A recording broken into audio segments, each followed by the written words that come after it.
cáncer es una de las grandes preocupaciones sanitarias de nuestra sociedad debido a su elevada mortalidad que normalmente viene asociada a la aparición de metástasis. De hecho, la metástasis es responsable de más del 90% de la muerte en pacientes con cáncer.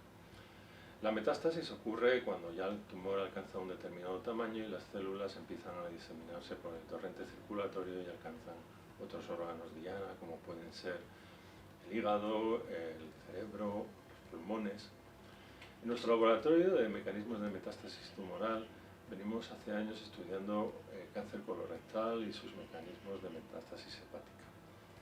Para que ocurra esta metástasis, normalmente el primer paso para que las células puedan acceder a la sangre es que deben de perder las uniones tan potentes que existen entre célula y célula y de esa manera liberarse, adquirir un fenotipo más fluido que les permita moverse por la sangre y más tarde implantarse en el órgano diana.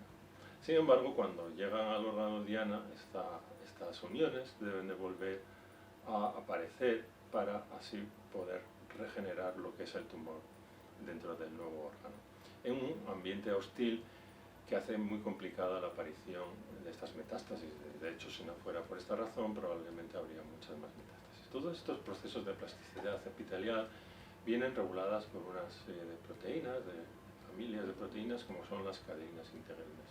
En nuestro laboratorio llevamos varios años trabajando con estas interacciones entre caderinas e integrinas que nos han permitido llevar a cabo interesantes descubrimientos para poder controlarlas desde un punto de vista terapéutico. De hecho, en nuestro laboratorio hemos desarrollado unos anticuerpos que son específicos de la unión caderina e integrina. Creemos que estos anticuerpos que hemos observado que inhiben la unión de la caderina y la integrina pueden tener una interesante aplicación terapéutica en clínica. De hecho, hay ya compañías biotecnológicas interesadas que están probando su posible aplicación clínica.